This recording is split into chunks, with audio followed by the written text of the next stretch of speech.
Hi all. So next set operation है intersection, which finds common tuples और rows. मतलब दो टेबल्स जिस पर इंटरसेक्शन ऑपरेटर अप्लाई हो रहा है, तो जो कॉमन रोज है वो इंटरसेक्शन ऑपरेशन आउटपुट में देगा. मतलब दो टेबल्स पर हम अप्लाई कर सकते हैं या दो क्वेरीज पे अप्लाई कर सकते हैं, और दो या दो से ज्यादा टेबल और दो या दो से ज्यादा क्वेरी पर भी अप्लाई कर सकते हैं.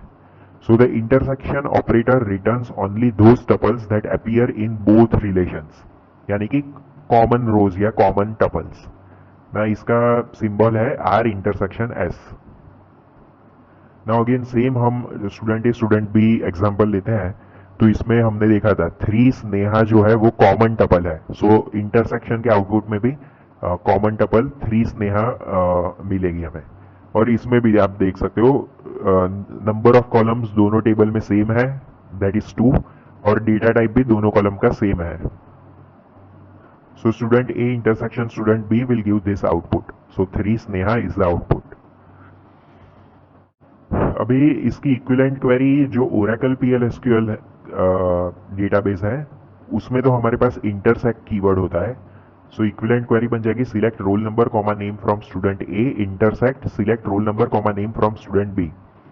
लेकिन देखो some databases like MySQL do not support intersect directly.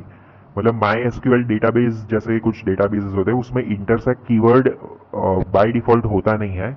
तो हमें उस केस में इनर ज्वाइन या फिर इन यूज करके ये इंटरसेक्शन ऑपरेशन को दिखाना पड़ेगा.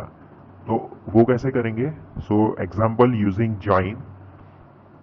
सो इसमें हमने select A dot roll number comma A dot name from student A, और स्टूडेंट ए को हमने एलाइस नेम ए दिया है जिससे कि हम ये सिलेक्ट कर पा रहे हैं ए डॉट रोल नंबर और ए डॉट नेम. उसके बाद हम इनर ज्वाइन अप्लाई करेंगे. Inner join with which table? Student B, और उसको हमने बी एलाइस नेम दिया है. और ऑन कंडीशन में हम लिख देंगे वेर, मतलब ऑन कंडीशन में लिखेंगे A dot roll number equal to B dot roll number. So ये कंडीशन से हमारे पास जो कॉमन रो है दोनों टेबल की, स्टूडेंट ए और स्टूडेंट बी की, वो हमें आउटपुट में डिस्प्ले हो जाएगी. सो सिंस हमारे पास ये इंटरसेक्ट कीवर्ड नहीं था, इसलिए हमने using inner join and on condition वो इंटरसेक्शन ऑपरेशन को रेप्लिकेट किया.